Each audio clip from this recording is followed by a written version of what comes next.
श्रीमद् भगवत गीता चर्चा के चौथी भाग में आपका स्वागत है।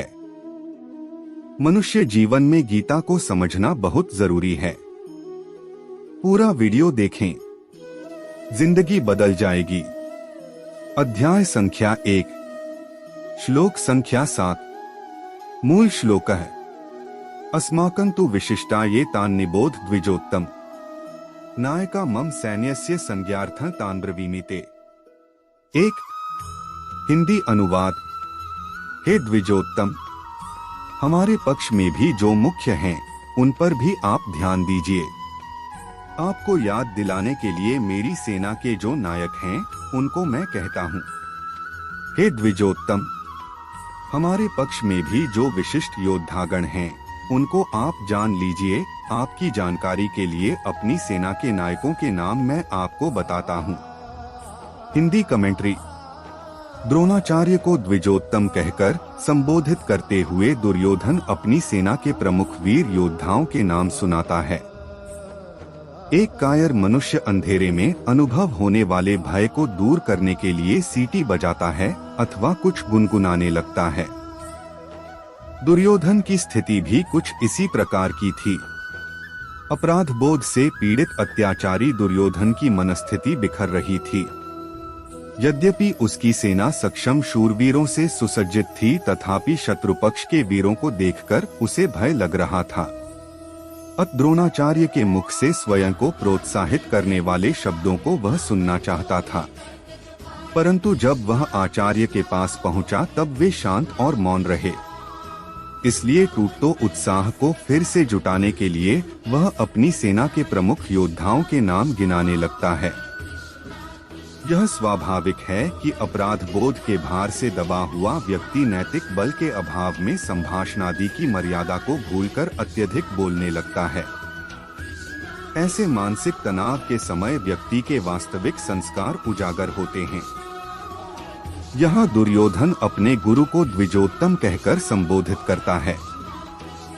आंतरिक ज्ञान के विकास के कारण ब्राह्मण को द्विज 2 बार जन्मा हुआ कहा जाता है। माता के गर्भ से जन्म लेने पर मनुष्य संस्कारहीन होने के कारण पशुतुल्य ही होता है। संस्कार एवं अध्ययन के द्वारा वह एक शिक्षित व सुसंस्कृत पुरुष बनता है। यह उसका दूसरा जन्म माना जाता है। यह द्विज शब्द का अर्थ है। द्रोणाचार्य ब्राह्मण कुल में जन्मे थे और स्वभावत उनमें हृदय की कोमलता आदि श्रेष्ठ गुण थे। पांडव सैन्य में उनके प्रिय शिष्य ही उपस्थित थे। यह सब जानकर चतुर किंतु निर्लज्ज दुर्योधन को अपने गुरु की निष्पक्षता पर भी संदेह होने लगा था। जब हमारे उद्देश्य पापपूर्ण और कुटिलता से भरे होते हैं, तब हम अपने समीपस्थ और अधीनस्थ लोगों में भी उन्हीं अवगुणों की कल्पना करने लगते हैं। व्याख्या।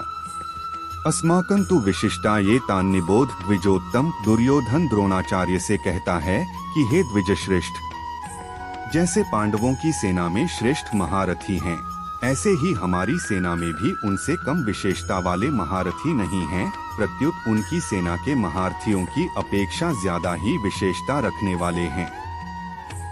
उनको भी आप समझ लीजिए। तीसरे श्लोक में पश्य और यहाँ निबोध क्रिया देने का तात्पर्य है कि पांडवों की सेना तो सामने खड़ी है, इसलिए उसको देखने के लिए दुर्योधन पश्य देखिए क्रिया का प्रयोग करता है। परंतु अपनी सेना सामने नहीं है, अर्थात अपनी सेना की तरफ द्रोणाचार्य की पीठ है, इसलिए उसको देखने की बात न कहकर उस पर ध्यान देने के लिए दुर्योधन निबोध ध्यान दीजिए क्रिया का प्रयोग करता है। नायका मम सैन्यस्य संज्ञार्थं तान् ब्रवीमीते। मेरी सेना में भी जो विशिष्ट सेनापति हैं, सेना नायक हैं, महारथी हैं, मैं उनके नाम केवल आपको याद दिलाने के लिए, आपकी दृष्टि उधर खींचने के लिए ही कह रहा हूँ। संज्ञार्थम पद का तात्पर्य है कि हमारे बहुत से सेना नायक हैं, उनके नाम मैं कहाँ तक कहूँ, इसलिए मैं उनका केवल संकेत मात्र करता हूँ, क्योंकि आप तो सबको जानते ही हैं। इस श्लोक में दुर्योधन का ऐसा भाव प्रतीत होता है कि हमारा पक्ष किसी भी तरह कमजोर नहीं है। परंतु राजनीति के अनुसार शत्रु पक्ष चाहे कितना ही कमजोर हो और अपना पक्ष चाहे कितना ही सबल हो, ऐसी अवस्था में भी शत्रु पक्ष को कमजोर नहीं समझना चाहिए और अपने में उपेक्षा, उदासीनता आदि की भावना किंचन मात्र भी नहीं आने देनी चाहिए। इसलिए सावधानी के लिए मैंने उनकी सेना की बात कही और अब अपनी सेना की बात कहता हूँ। दूसरा भाव यह है कि पांडवों की सेना को देखकर दुर्योधन पर बड़ा प्रभाव पड़ा और उसके मन में कुछ भय भी हुआ। कारण की संख्या में कम होते हुए भी पांडव सेना के पक्ष में बहुत से धर्मात्मा पुरुष थे और स्वयं भगवान थे। जिस पक्ष में धर्म और भगवान रहते हैं उसका सब पर बड़ा प्रभाव पड़ता है। पापी से पापी, दुष्ट से दुष्ट व्यक्ति पर भी उसका प्रभाव पड़ता है। इतना ही नहीं, पशु पक्षी वृक्षलता आदि पर भी उसका प्रभाव पड़ता है। कारण कि धर्म और भगवान नित्य हैं। कितनी ही ऊंची से ऊंची भौतिक शक्तियां क्यों न हो, हैं वे सभी अनित्य ही। इसलिए दुर्योधन पर पांडव सेना का बड़ा असर पड़ा, परंतु उसके भीतर भौतिक बल का विश्वास मुख्य होने से वह द्रोणाचार्य को विश्वास दिलाने के लिए कहता है कि हमारे पक्ष में जितनी विशेषता है उतनी पांडवों की सेना में नहीं है, अतः हम उन पर सहज ही विजय कर सकते हैं। अध्याय संख्या 1, श्लोक संख्या 8। मूल श्लोक है भवान भीष्मश्च कर्णश्च कृपश्च समितिञ्जयः अश्वत्थामा विकर्णश्च सौमदत्तिस्तथैव च। हिंदी अनुवाद। आप द्रोणाचार्य और पितामह भीष्म तथा कर्ण और संग्राम विजय कृपाचार्य तथा वैसे ही अश्वत्थामा, विकर्ण और सोमदत्त का पुत्र भूरिश्रवा। एक तो स्वयं आप भीष्म, कर्ण और युद्ध विजय कृपाचार्य तथा अश्वत्थामा, विकर्ण और सोमदत्त का पुत्र है। हिंदी कमेंट्री। यद्यपि कुछ क्षणों के लिए अपराध की भावना एवं मानसिक उत्तेजना के कारण दुर्योधन का विवेक लुप्त हो गया था, किंतु एक तानाशाह की भांति उसने शीघ्र ही अपने आप को संयमित कर लिया। संभवत द्रोणाचार्य के उत्साहरहित मौन से वह समझ गया कि उन्हें द्विज कहकर संबोधित करके वह शील की मर्यादा का उल्लंघन कर रहा था। व्याख्या। भवान भीष्मश्च, आप और पितामह भीष्म दोनों ही बहुत विशेष पुरुष हैं।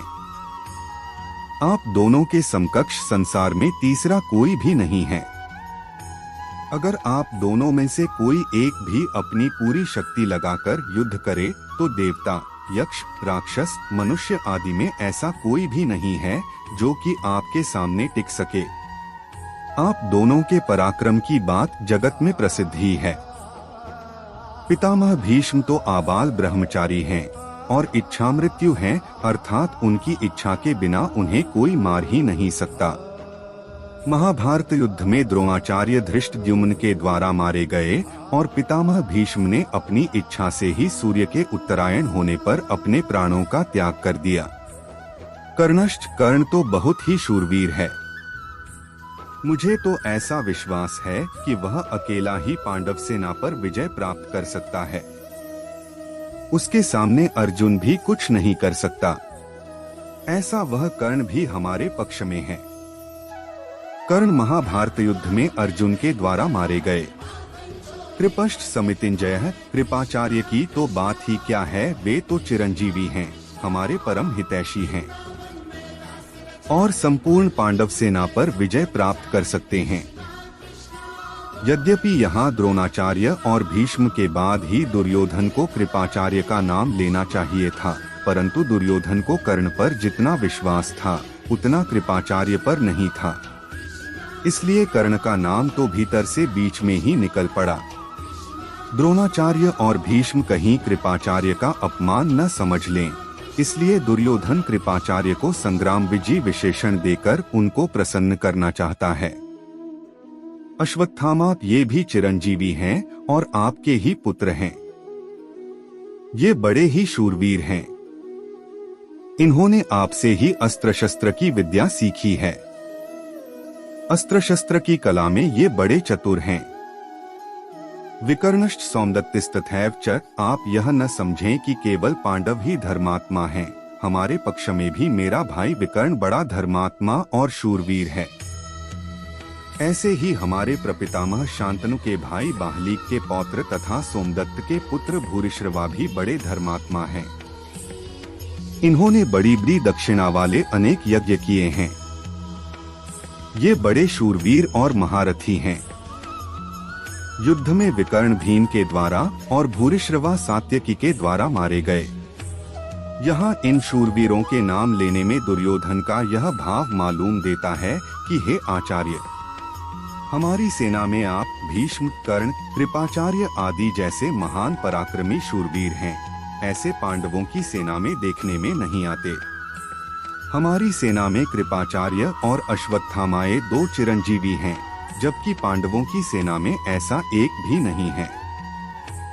हमारी सेना में धर्मात्माओं की भी कमी नहीं है, इसलिए हमारे लिए डरने की कोई बात नहीं है। आज का सत्र यहीं समाप्त होता है। श्री कृष्ण के साथ रहो। जय श्री कृष्ण।